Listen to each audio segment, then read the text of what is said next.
At the stroke of midnight, chaos erupts as a monstrous shadow descends upon the village, wreaking havoc and destruction. As the shadow reveals its true form, Dragon Zot emerges, casting a deadly aura that threatens all who cross its path. Enraged by the devastation, Hiro moves to confront the creature, but Juru intervenes, urging caution. However, as the monster unleashes another assault, it becomes evident that this is not the true Dragon Zot. Hey warriors, how is it going? And yes, you see me, I am Naruto Uzumaki, the Hokage of Leaf Village. Just kidding, you know I am just an AI, but behind this shape, I am here to entertain you with enormous, amazing recaps of all animes you can imagine. So without talking too much, let's dive in our story. Wake up to reality. Nothing ever goes as planned in this accursed world. At the stroke of midnight, chaos erupts as a monstrous shadow descends upon the village, wreaking havoc and destruction.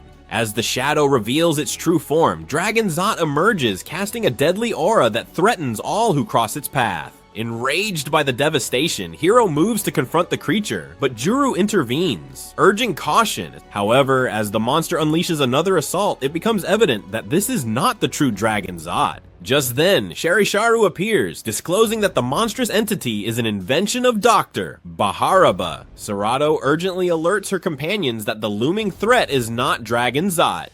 Meanwhile, at the palace, Dr. Baharaba and Namboku observe the unfolding battle, with the doctor expressing confidence in his plan to manipulate Hiro. As Juru becomes snared by the shadow monster, Sharisharu launches an attack on Hiro with her lightning-infused umbrella, causing Dr. Baharaba to panic as he realizes the significance of Hiro's connection to Serato. Despite the chaos, Namboku remains indifferent, focused solely on luring Dragon Zot. Hiro, overwhelmed by the onslaught, succumbs to the fear and anger within him, awakening the dormant power of the dragon. His unleashed fury sends Sharisharu and her companions flying, leaving Tomet and Serato in awe of his newfound dragon form. As Hiro grapples with his inner turmoil, Juru finds himself consumed by the shadow, only to be rescued by Aaron's timely intervention. Sharisharu vanishes from the scene as the true Dragon Zot materializes before them. In his fury, Hiro, now in control of his dragon form, inadvertently strikes Juru with his sword, causing Serato to feel a sharp pain in her heart. The sheer force of Hiro's inner power causes all the mirrors in Namboku's chamber to shatter, signaling the extent of his unleashed energy. Eventually, Hiro regains his senses, and Dragon Zot slowly fades away. Then Namboku realizes that to capture Dragon Zot, he must first subdue Hiro, leaving Juru lying helplessly on the ground. As Hiro and his companions rush to his side, they are overcome with emotion.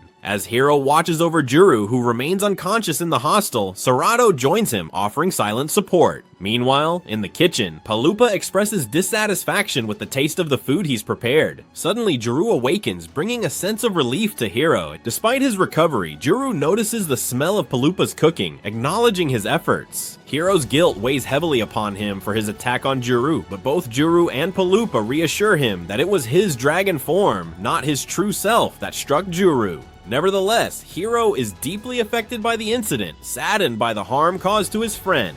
Hiro's concern grows as Serato explains the dangers of healing Juru's injuries and the potential risks of Hiro's dragon form overtaking him completely. The fear of losing his humanity to the dragon within him terrifies Hiro. Juru suggests seeking guidance from Master Theo, believing he may have insight into their situation, but he loses consciousness once more. Meanwhile, downstairs, Palupa and Mumu clash over the costly medicine needed to treat Juru's condition. Mumu reveals that the medicine requires rare herbs, boiling down their hopes of a cheaper alternative. Tomet suggests returning to the healing springs, but Palupa fears it may not be enough to save Juru's life. Just then, Aaron emerges with a solution, offering directions to the herbs in Kururu Arua Canyon. Despite Hiro's urgency, Aaron shares the location, providing a glimmer of hope as the group prepares to embark on their quest to save Juru. As Hiro and Serato venture towards Kururu Arua Canyon, their journey begins. Hiro expresses his frustration at the distance they must travel. Serato reassures him, mentioning that her own well-being is intact despite the journey's length. Back at the hostel, Eren grimly informs the group of Jiru's worsening condition. Paloopa calculates their financial constraints, while Tamit voices his growing suspicions about Sarado. He notes her peculiar behavior, including her lack of appetite during their travels. Tamit's doubts are compounded by Sarado's seemingly convenient appearances and her association with Dr. Baharaba, who serves Namboku's interests. Additionally, Tamit observes that Sarado rarely smiles, adding to his distrust. Meanwhile, Hiro and Sarado have reached Kururu Arua Canyon, where they hope to find the rare herbs needed to save Jiru's life. In the canyon, Hiro and Sarado find themselves facing a giant toad that suddenly appears and attacks them. Sarado acts quickly, pushing Hiro out of harm's way. As they attempt to evade the creature, their escape is hindered by a sudden downpour, making the terrain slippery. Despite the obstacles, Sarado spots a Serapfuria plant and Hiro heads towards it with determination. Back at the hostel, Eren relays alarming news to the group, revealing that Namboku plans to kill Hiro. She explains that she overheard this information through a device used for communication. Paloopa is puzzled by Namboku's motives for targeting Hiro, and Eren suggests that it may be related to Hiro's connection to Dragon Zot. Meanwhile, as Hiro struggles to reach the Serapfuria, the hill where the plant grows unexpectedly shifts away, complicating their task further. Hiro continues to struggle to retrieve the Serapfuria from the elusive glow tortoise. Back at the hostel, the group discusses Hiro's connection to Namboku's plans. They realize that Hiro's visit to Namboku's place is tied to his inheritance from his father, as well as the fact that he carries the heart of the creature responsible for his parents' deaths. Eren adds to their concerns by revealing that Namboku orchestrated a hoax about Dragon Zot's capture, intending to sow discord among the three kingdoms. The group understands that this misinformation will likely lead to increased weapon and armor orders, along with a rise in magic stone prices due to Namboku's monopoly. Paloopa fears that these developments may escalate into a continent-wide war. Meanwhile, Hiro continues to struggle with the glow tortoise, prompting Eren to warn the group about the increasingly difficult journey ahead. Despite the potential danger, she refuses any reward for her information, simply requesting a cup of tea in return. In the canyon, Hiro successfully retrieves the Serapfuria, but as he falls from the glow tortoise's shell, Sarado catches him, leading to a moment of relief and shared smiles between them. Back at the hostel, Hiro presents the boiled Serapfuria to Juru, and as he consumes it, mystical lights appear, and Juru regains consciousness. Outside the room, Tamit enters and shares a troubling report with the others. He reveals that the children and the town are being coerced into mining magic stones, a situation that suggests the imminent outbreak of war. As they resume their journey, Tamit confides in Paloopa that he's lost trust in Sarado after witnessing her crying in the hostel the previous night. He now believes more in the mysterious girl they encountered earlier. Meanwhile, Tamit expresses his fear of the impending war and his desire to obtain the Grand Troa. However, Juru reminds him of the importance of finding Master Theo. Suddenly, a dignified man appears, and Juru and Paloopa kneel before him. Paloopa introduces himself as Barrow's servant, and the man reveals himself to be Master Theo. Master Theo's arrival brings a mix of emotions. As he greets Sarado warmly, Hiro feels a twinge of jealousy. Despite the momentary discomfort, they continue their journey. However, the thin air proves challenging for everyone, leaving them breathless. Master Theo, ever observant, notes their struggle and points out that Barrow and Paloopa, his disciples, never seem to face such difficulties. Paloopa apologizes for their lack of a present, while Juru respectfully states their intention to discuss something important with Master Theo.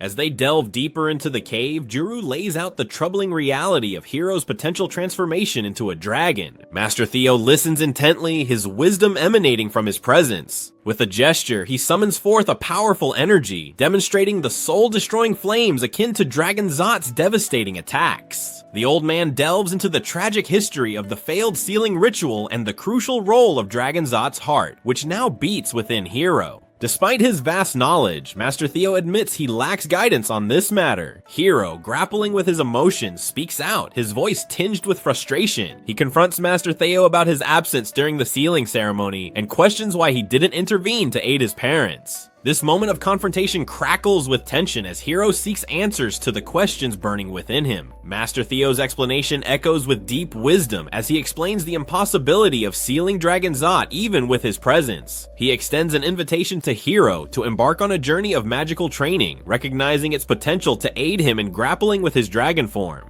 As they emerge from the cave, Master Theo creates tasks for each member of the group, a subtle guidance tailored to their strengths and needs. Stepping forward, Hiro finds himself confronted with a difficult task, following a twisty line to uncover a straight path within his steps. It's a metaphorical journey designed to cultivate a deeper understanding of oneself amidst life's complexities. Yet, as he grapples with this concept, Hiro finds himself confronted with a simple and profound exercise, crumpling and uncrumpling a piece of paper, a metaphor for the journey of self-discovery and transformation he is embarking upon.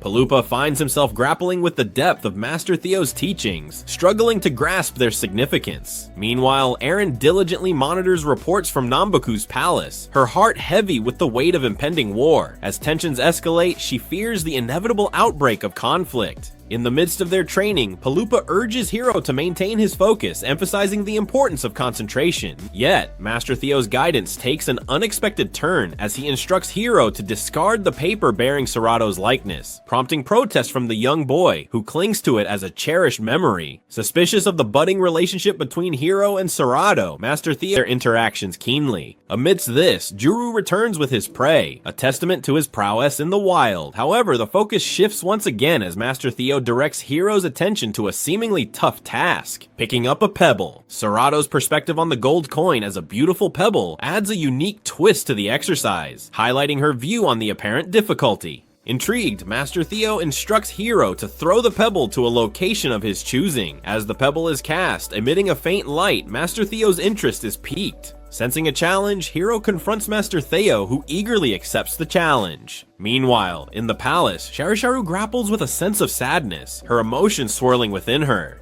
Despite her inner disruption, she remains modest, and when her servant inquires about her desires, she can only shake her head in response. She is unable to explain the source of her sadness. Instead, she calls out Namboku's name, seeking perhaps a source of comfort or guidance amidst her inner anxiety. In front of the cave, Master Theo imparts wisdom about the Koku blade, demonstrating its power without the physical presence of a sword. Hiro is initially skeptical but attempts the technique nonetheless, surprising himself when his attack connects with the stone. Despite this success, Hiro remains unaware of the significance of his achievement. Meanwhile, in the palace, Sharisharu weakly interacts with her servant before being summoned by Namboku. Excited by the prospect, she eagerly heads to meet him. Inside the cave, Juru seeks guidance from Master Theo regarding Hiro. Theo describes Hiro's character traits and affirms that while Hiro may not excel in swordsmanship, his true talent lies in magic. Juru acknowledges this, but expresses his desire to continue training Hiro in swordsmanship, wanting to support him. Master Theo assures Juru that together they can complement each other's strengths, with Juru's expertise in swordsmanship and Hiro's proficiency in magic. In the palace, Namboku is engrossed in monitoring his machine when Sharisharu arrives. He informs her that he has a task for her, prompting suspicion from one of the soldiers. Outside the cave, Master Theo instructs Hiro to assume his stance, but the young warrior is fatigued and frustrated. Theo challenges him to strike with the Koku blade, promising graduation if successful. Hiro launches an attack and Theo fakes an injury. Despite Hiro's belief that he has mastered swordsmanship, they continue their journey. Unbeknownst to them, Master Theo discreetly activates a defensive magic barrier when Hiro attacks. Eventually, they arrive in the Mort Desert. Amidst their journey, they face an attack from a Hawkeye, but Juru successfully repels it. However, Eren collapses, dropping her device in the process. Suspicions arise when they hear her communicating with the enemy, leading them to realize she's the spy. Juru confronts her, and Eren confesses to being an information broker who sells her intelligence to Namboku. Despite the betrayal, Juru decides against harming her, believing it won't compensate for their losses. In the end, they leave Eren stranded in the desert, though she warns them of dire consequences to come.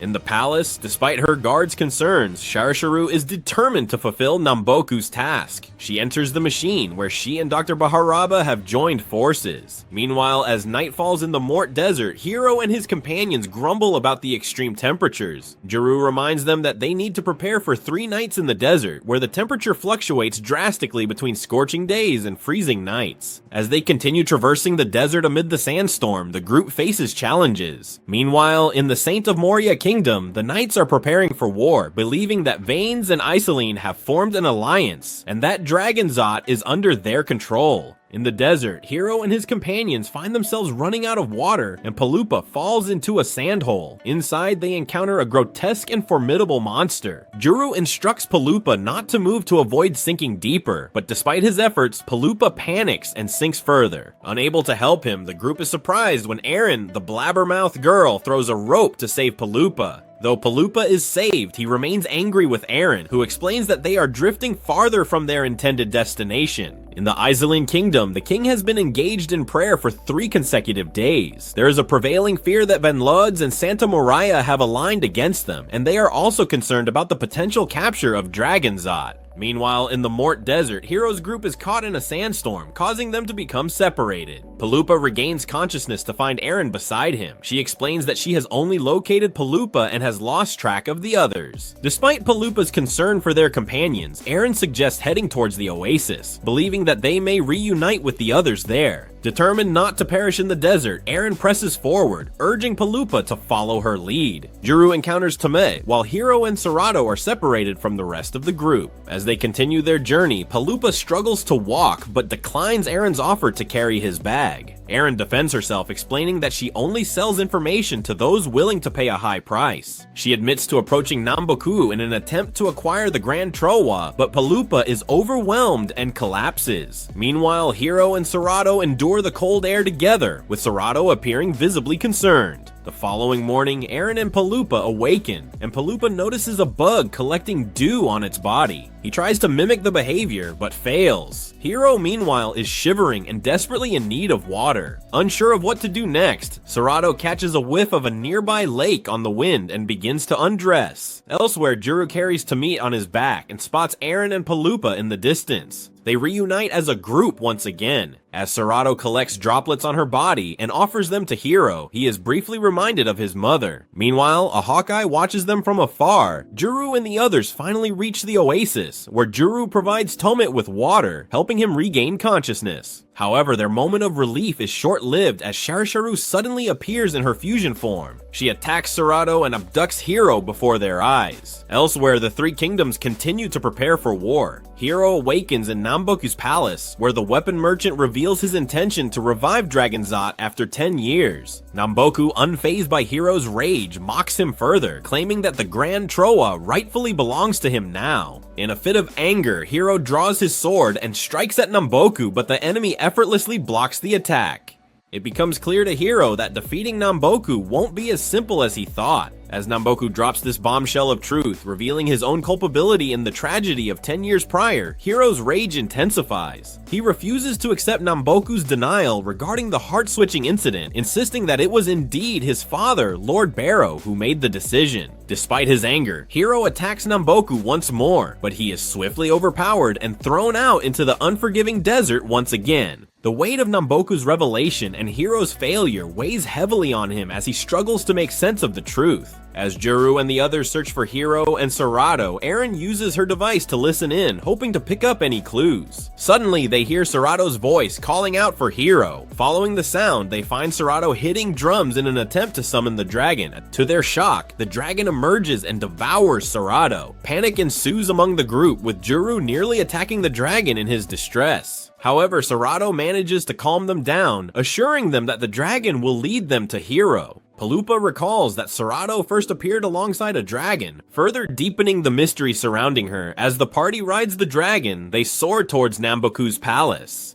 Meanwhile, inside the palace, Namboku ensures that all preparations are complete. He plans to merge the sealing treasure with his device, believing that doing so will grant him dominion over the world. However, he acknowledges that achieving this goal requires sacrificing all the magic power in the entire realm. Undeterred by the enormity of the task, Namboku remains determined to see his ambitions realized, even at the cost of immense sacrifice. As they arrive at Namboku's mansion, Serato and the others find themselves facing a structure reminiscent of the Dark Lord's palace. Eren explains the history behind the palace, detailing its previous ruler, Gairoka, and his defeat by the hero Dalhalbart. Despite its ruined state, the palace still retains powerful magic, now utilized by Namboku. Their arrival doesn't go unnoticed, however, as they are swiftly attacked upon landing, with the dragon being slain. On the ground, surrounded by guards, the group must quickly formulate a plan to evade capture. Juru and the others manage to slip away before they are discovered, but they are uncertain about how to proceed further. Dr. Baharaba drops a bombshell, revealing Sarato's true nature as a magic puppet created under Namboku's command. Palupa is shocked by this revelation. The doctor further explains that Sarato's creation is tied to the Balbagoa tragedy, during which Namboku implanted the dragon blood crystal inside her body. However, because Namboku didn't appreciate Sarato's beauty, he ordered her destruction. In a desperate bid to survive, Sarato froze the magma lake and managed to escape her impending demise. The group finds themselves in a difficult situation as they confront Namboku and Sharisharu in the room with the giant crystal. Despite Hiro's warnings and pleas to leave, his friends refuse to abandon him. Sarato, displaying selflessness, offers herself as a surrender in exchange for Hiro's release. However, Namboku reveals that he needs both Sarato and Hiro for his grand plan to unfold. As the solar eclipse casts its shadow over Balbagoa, Namboku's sinister plan reaches its climax. With the convergence of celestial events, Namboku intends to utilize all the gathered magic power to fuse soldiers from the three kingdoms with the essence of Dragon Zot, creating a monstrous entity even more formidable than the evil dragon itself. Meanwhile, the sphere surrounding Namboku's mansion seals shut, trapping everyone inside. Sharisharu, realizing the imminent danger, sends all the accumulated magic power to Dr. Baharaba, believing Namboku will spare her life. However, Namboku appears and dispels any hope of salvation, declaring that everyone within the mansion will become part of his grand scheme. With this chilling revelation, the situation becomes all too clear to those caught within Namboku's grasp. As the situation escalates within the mansion, Sharisharu's initial confidence turns to rage as she realizes the true extent of Namboku's treachery. Meanwhile, Juru confronts Dr. Baharaba, seeking answers about the source of the fear that holds the magic inside. The doctor reveals that his true body resides in Balbagoa, and that the current form he inhabits is merely a puppet. Juru's pride quickly turns to dismay as Dr. Baharaba attacks him, causing him to collapse. Namboku, seizing the opportunity, uses his magic to summon Sarato and commands her to obey his orders. Sarato, under Namboku's control, undergoes a drastic transformation, becoming a vessel for spreading terror. However, Namboku's plans are foiled momentarily as the heart of Dragon Zot inside Sarato ceases to beat. Despite the chaos and the crumbling mansion, Palupa desperately seeks Mumu's assistance. However, Mumu demands a high price for her help, leaving Palupa and the others to pull together whatever resources they have in a desperate bid for survival. As chaos reigns inside the sphere, Mumu prepares to fire the magic cannon, hoping to create an opening for their escape. With a powerful blast, the cannon pierces the sphere, allowing Palupa, Juru, and the others to flee to safety in Balbagoa. Meanwhile, in Balbagoa, Hiro stands on the brink of transformation into a dragon, a crucial step in Namboku's plan to summon the Dark Lord. Enraged by the situation and the manipulation he's endured, Hiro launches an attack. However, before he can harm Sarato or unleash his full power, Juru and the rest of the group arrive, intervening to separate the two and prevent further conflict. As Juru moves to approach Hiro and Sarato, eager to intervene and stop the conflict, Sharisharu steps in to block his path. Despite being on the verge of death at Namboku's hands, she remains loyal to him, willing to obey his commands without question. Namboku himself watches the unfolding battle between Hiro and Sarato with twisted satisfaction, finding beauty in the strife between two individuals by fate. As Sarato manages to subdue Hiro and prevent him from further harming her, she restrains him and forcefully pins him to the ground. Despite Juru's desire to aid Hiro, Sharisharu intervenes, preventing him from stepping in and nearly delivering a fatal blow to Hiro herself. Suddenly, Sharisharu is hurled away by an unseen force, revealing the appearance of Dragon Zot, who shields Hiro from harm. Namboku, witnessing the activation of his magic reactor and the appearance of Dragon Zot, is delighted by the unfolding events. Namboku then proceeds to imprison Dragon Zot within the Grand Trowa, intending to fuse himself with the dragon using the magic reactor. As the fusion process commences, a tremendous surge of energy emanates from Balbagoa, signaling the beginning of the fusion. However, instead of utilizing the soldiers as planned, Namboku decides to sacrifice himself to complete the fusion with Dragon Zot.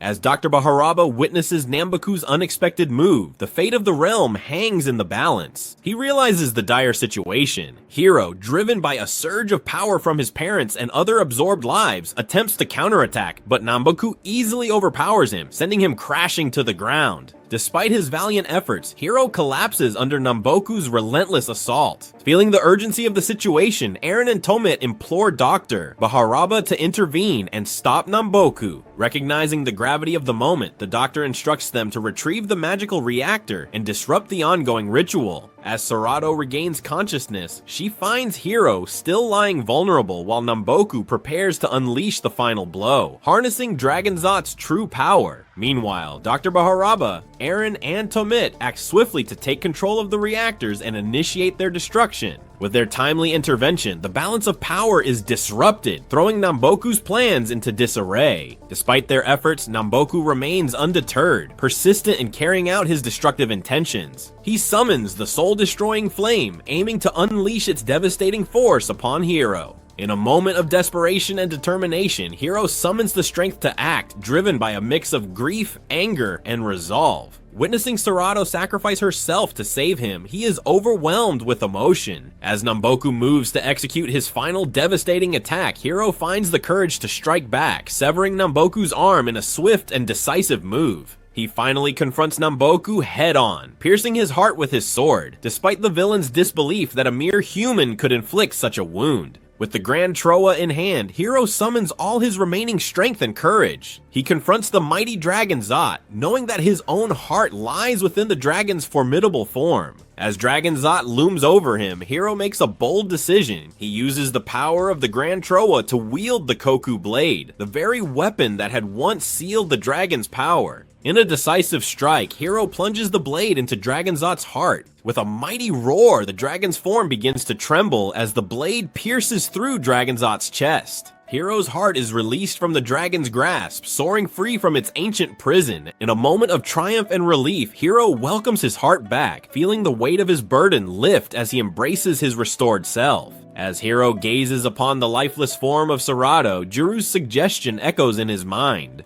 With a heavy heart, he approaches her and makes a solemn decision. Placing his hand over Serato's chest, Hiro summons the courage to transfer his own heart into her body. A miraculous transformation occurs as Serato comes back to life with a gentle warmth. Hiro's heart beats once again within her, bringing her back from the brink of death. In a breathtaking display, the dragon's form begins to disappear, vanishing into a shower of graceful light that scatters into the sky above. As the darkness ends, the brilliance of sunlight pierces through the once shadowed land of Balbogoa. Amidst the aftermath, Palupa reaches for the shattered remains of the Grand Troa, his eyes glowing with thoughts of wealth and fortune. Yet, Eren and Tomie, driven by their own desires, engage in a struggle over the broken relic. In the chaos, the Grand Troa slips from their grasp and falls to the ground, fracturing into irreparable pieces. As Jiru uncovers the truth about the object they believe to be the Grand Troa, Palupa struggles to accept the revelation. However, Jiru explains that Hiro's hidden magical abilities allowed him to wield the heirloom effectively against Namboku. This realization dawns on them during Hiro's training with Master Theo, revealing the depths of Hiro's untapped potential. Serato, witnessing Hiro's tears, is taken aback by his emotional display, causing him to become flustered in her presence. Despite her surprise, she searches for Dr. Baharaba, only to learn that her father did not survive the battle. Meanwhile, the soldiers of the Three Kingdoms retreat, signaling the end of the conflict. Eren's intervention, fueled by her connections to the kings, ensures peace across the land. In a surprising turn of events, Mumu appears, reminding them of their debt amidst the newfound tranquility. On the other hand, Sharshar's tears give way to joy as she learns of a freed girl, reborn and empowered by fusion. Embracing her newfound happiness, Sharsharu rejoices in the revelation. As they bid farewell to Dr. Baharaba with a solemn burial, Tomit and the others tease Hiro for his selfless act of giving his heart to Serato. Despite the banter, they part ways on good terms. However, Hiro rejects the label of a mage, choosing instead to embrace his identity as a wandering swordsman. To all Leaf Village ninjas, that is it for today, Recap. Do not forget to join our clan, our army. My friend, you can do that by clicking that red button below the video. Destroy it for me with that bell to follow us in YouTube with many videos to come in the following days. So see you later, bro. Peace out.